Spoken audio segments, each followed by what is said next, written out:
Hello student, good afternoon. देखेंगे हम जो है नैनेस्ट समीकरण जो होती है उसका फॉर्मूला सिद्ध करेंगे कि उसका फॉर्मूला जो उसका सूत्र जो वो जो है वो कैसे निकलेगा जिसे हम न्यूमेरिकल में अप्लाई कर सकें। तो डेफिनेशन है यहाँ से, माने कि इलेक्ट्रोड विभव 25 डिग्री सेल्सियस ताप पर जब किसी धातु को उसके किसी लवण के 1 मोलर विलयन में डाला जाता है तो विलयन में धातु एवं धातु आयनों के मध्य उत्पन्न विभवांतर को उस धातु का मानक इलेक्ट्रोड विभव कहते हैं। ठीक है, इसको E0 को यानी ई नोट बोलते हैं, ई नोट से व्यक्त करते हैं। इसका मात्रक वोल्ट होता है। इसका अध्ययन कर नैनेस्ट ने एक समीकरण प्रस्तुत किया जिसे नैनेस्ट समीकरण कहते हैं। ठीक है, अब देखो समीकरण को हम कैसे प्राप्त करते हैं।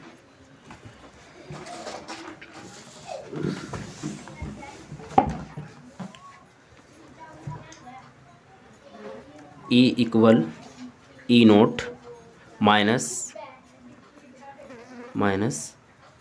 Are T upon N F log E।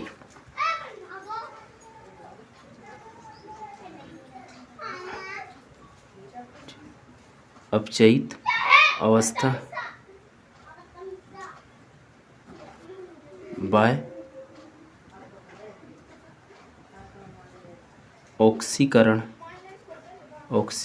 अवस्था। ठीक है,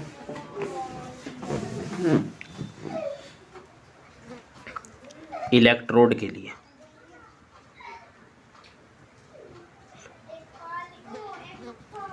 इलेक्ट्रोड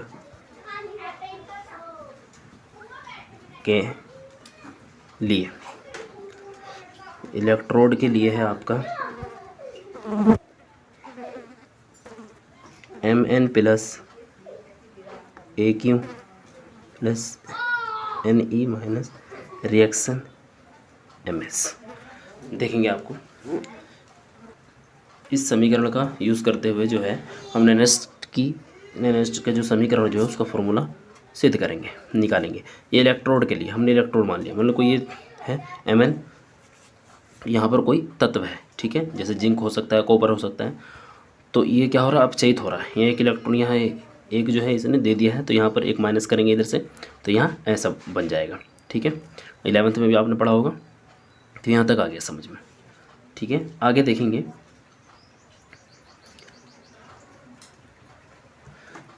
नैनेस्ट समीकरण के अनुसार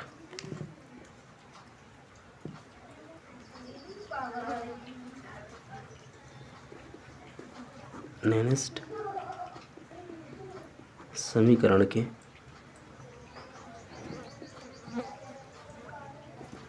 अनुसार। ठीक है, नैनेस्ट समीकरण देखेंगे हम, इसके थ्रू बन जाएगा E equal E naught minus R T upon N F log E। तो अब यहाँ पर बताएंगे अपचयित अवस्था और ऑक्सीकृत अवस्था क्या है। ठीक है, देखो अपचयित अवस्था में जो था Ms और ऑक्सीकृत अवस्था में था Mn प्लस। यहाँ तक आ गया होगा आपकी समझ में। यानी ये जो है आपका अपचयित अवस्था है, तो ये अपचयित हो रहा है ये ऐसे। ऑक्सीकृत अवस्था यानी Mn प्लस ये जो है ऑक्सीकृत हो रहा, तो इसको हमने लिख दिया, इसमें से देख के यहाँ पर रख दिया, इसको हमने यहाँ से ऐसे उतार लिया। यहाँ तक आ गया होगा आपकी समझ में सही।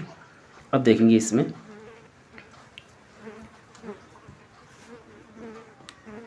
जहाँ E इक्वल्स टू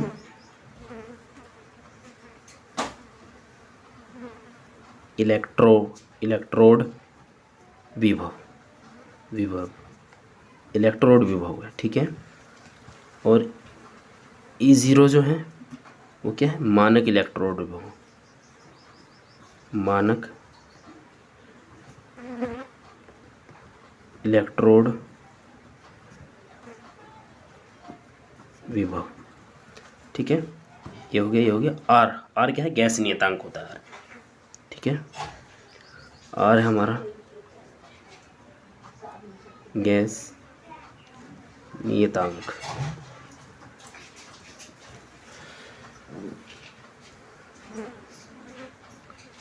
ठीक है, गैस नियतांक होता है, गैस नियतांक का मान होता है हमारा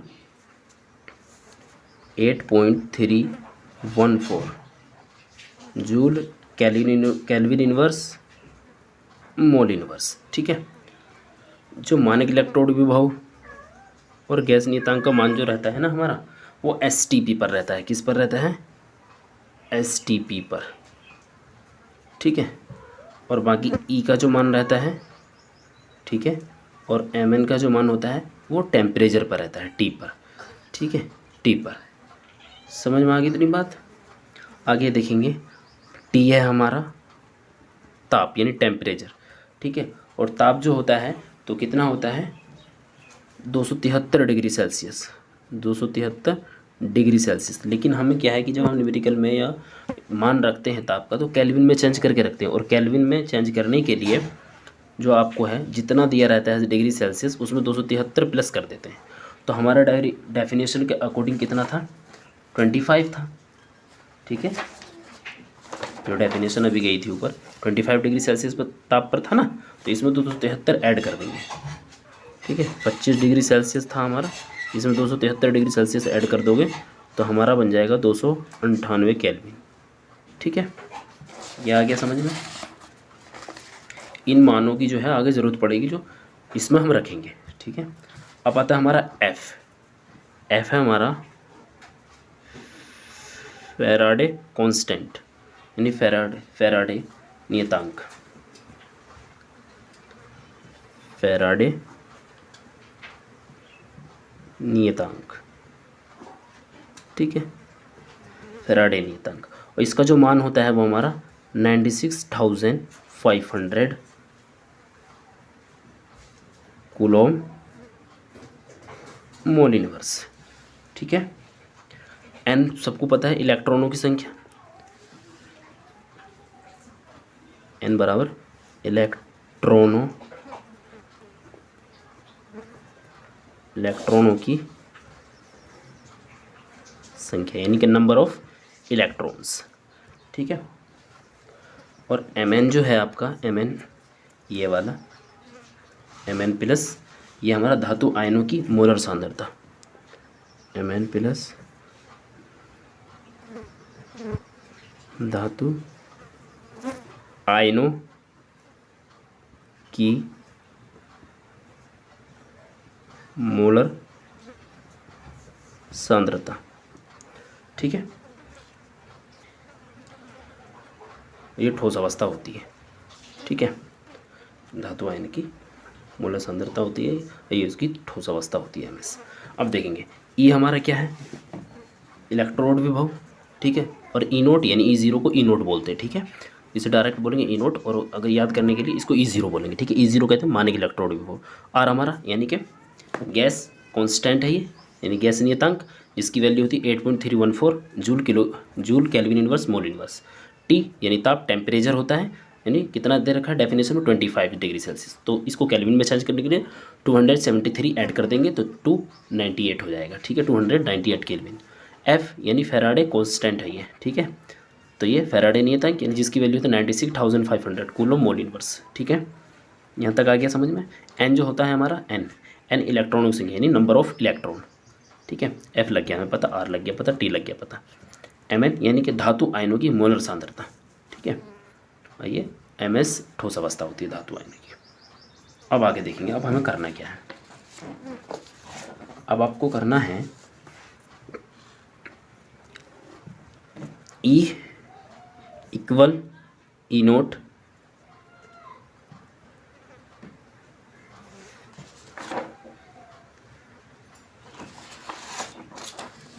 मिनट, और यहाँ देखेंगे ये जो है हम इसको हम इक्वेशन फर्स्ट मान लेंगे। ठीक है, इक्वेशन हमने फर्स्ट मान ली इसको। अब देखेंगे आगे, तो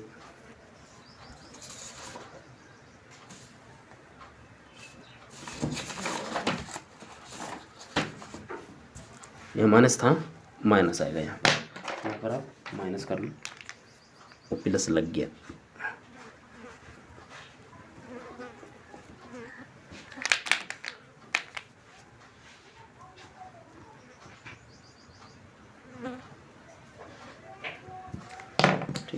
ये है हमारा माइनस,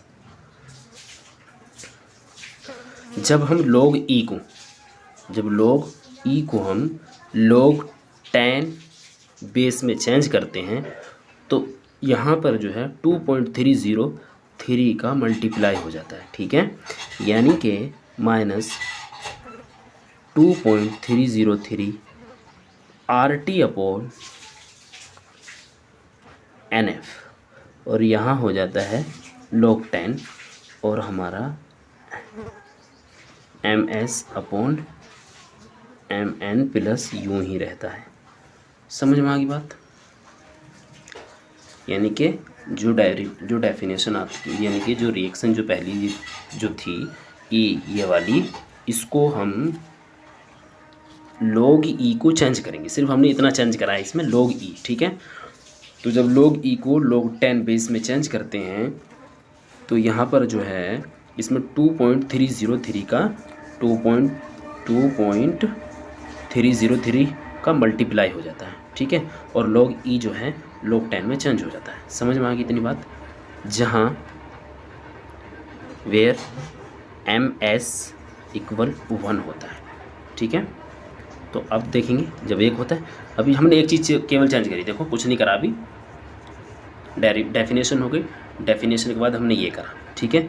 ये ले लिया, ये लेने के बाद अपचयित अवस्था ऑक्सीकृत अवस्था, इसके अनुसार अपचयित अवस्था ऑक्सीकृत। अब इलेक्ट्रोड के लिए कोई रिएक्शन दे देगा और आप उसको कहेगा इसको नैनोस समीकरण में चेंज करिए, या इस रिएक्शन के लिए नैनोस समीकरण क्या होगी। तो ये माना हमने ये रिएक्शन है, रिएक्शन कोई भी दे सकता है, जिंक दे सकता है, यहाँ पर कॉपर दे सकता है, इसको लेकर हम कर रहे हैं, ठीक है। नैनोस समीकरण के अनुसार जो ऊपर लिखे उसको ले लेंगे हम। अब इसमें से यहाँ पर जो है अपचयित अवस्था ये होगी, इसको लिख दिया। ऑक्सीकृत अवस्था ये वाली हो गई, इसको लिख दिया, ठीक है। इसको समीकरण 1 मान लिया हमने। अब इसमें जो ये मान है उसको क्लियर कर लेंगे क्या है, ताकि हमें जो है ये रिएक्शन करने में आसानी हो। ई जो हमारा इलेक्ट्रोड विभव है, E0 हमारा मानक इलेक्ट्रोड विभव, R है हमारा क्या, गैस कांस्टेंट यानी गैस नियतांक, जिसकी वैल्यू होती है 8.314 joule kelvin inverse mole inverse, ठीक है। एन हमारा इलेक्ट्रॉन नहीं नंबर ऑफ इलेक्ट्रॉन, और ये है फैराडे कांस्टेंट, ठीक है। फैराडे का नियतांक 96,500, ठीक है। log e, और ये MS upon MN plus, clear. ये सब रख दिया हमने। MN क्या है हमारा, MN प्लस ये धातु आयनों की मोलर सांद्रता। क्लियर हो गया यहाँ तक? आगे देखेंगे आप। E equal E0 minus 2.303 RT upon NF log 10।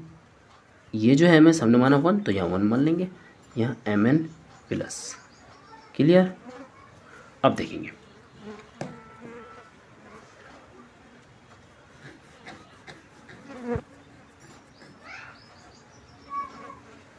जब हम,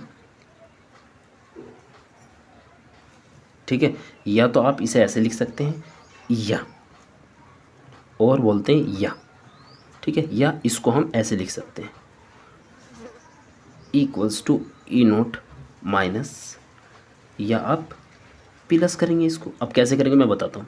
2.303 RT upon NF log MN plus, ठीक है। आप चाहे ये वाली लिख सकते हैं, चाहे ये लिख सकते हैं, ठीक है। अब यहाँ माइनस है, यहाँ प्लस है, ये कैसा होगा अब देखेंगे। हमारे यहाँ पर ये था, जब हम इसको उल्टा करेंगे यानी इसको ऊपर ले जाएंगे, MN ऊपर चला जाएगा, MN प्लस log 10 का जो है, हम log 10 जब रहता है और किसी चीज़ को ऊपर करते हैं तो log में जो मल्टीप्लाई होती है चिन्ह की, अगले वाले चिन्ह की, वो क्या है, चेंज हो जाता है। तो ये माइनस था तो ये प्लस हो गया, ठीक है। अब इसको ऊपर ले गए तो log 10 की वजह से। क्लियर हो गया यहाँ तक? तो हम इनमें से कोई एक मानेंगे, या तो इसे लिख लो, ये से, तो ये क्लियर हो गया हमारी इक्वेशन 2, ठीक है। यहाँ तक आके समझ में? अब देखेंगे STP पर जो कुछ वैल्यू फिक्स जो होती हैं, जो वैल्यू हमने यहाँ लिखी है, R की लिखी है, T की लिखी है, ठीक है, इस टाइप की जो लिखी है, वो वैल्यू को F की लिखी है, तो वो वैल्यू हम यहाँ इसमें क्या है, पुट कर देंगे। यहाँ देखेंगे आप कैसे पुट करना है हमें।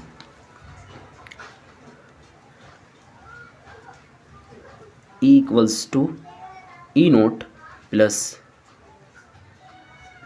2.303 आर की कितनी होती है हमारी, आर की 8.314 आर की हो गई है, इंटू और टी की 298, ठीक है, अपॉन एन, एन की नहीं है तो नहीं रखेंगे, एन की है तो रख देंगे। एफ़ की क्या होती है, एफ़ की होती है 96,500, ठीक है, ये हो गया। जब इसको क्लियर करेंगे तो हमारी रिएक्शन जो है क्लियर हो के सब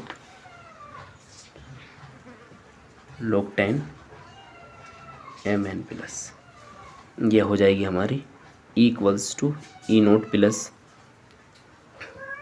0.0591 upon n log 10 Mn plus.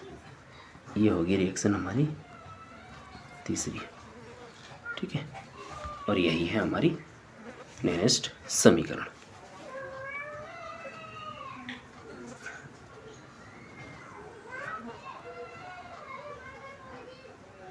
आशा है सही से समझ में आ गया होगा, ठीक है।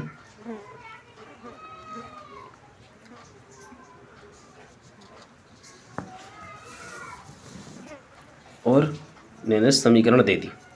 अब जो ये समीकरण थी हमारी, तो ये तो हमने ली थी करने के लिए, ठीक है, कि इस टाइप से होगी। अगर कोई यहाँ पे रिएक्शन दे देगा, जिंक की दे दी, कॉपर की दे दी, किसी की सोडियम क्लोराइड की दे दी, और उसको कहा कि इस रिएक्शन के लिए मैंने समीकरण बनाइए, तो कैसे बनाएंगे वो देख लो आप, ठीक है। जैसे कि दे दिया जिंक का, मान लो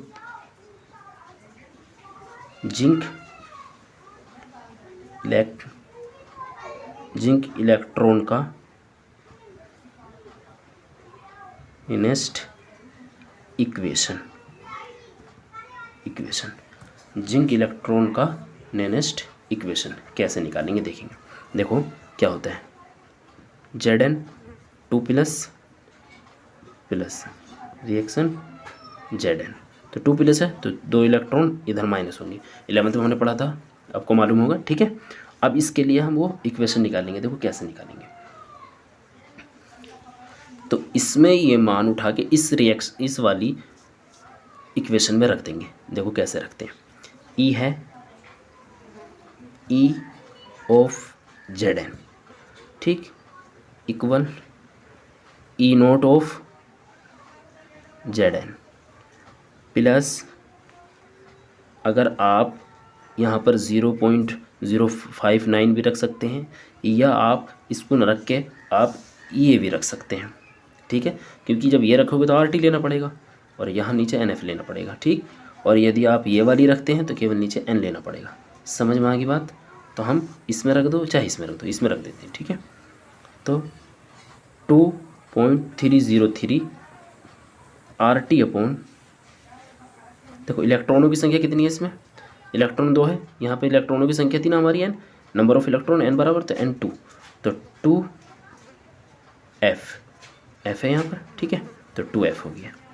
समझ में आ गई? बाकी ऐसी है लॉग, अब यहाँ पर क्या है Mn प्लस, अब Mn प्लस जो थी तो रिएक्शन में कहाँ पर थी, Mn प्लस शुरू में थी, शुरू में इसमें यहाँ पर क्या है रिएक्शन में Zn2 प्लस, तो इसको ले लेंगे हम बस, Zn2 प्लस हो गया।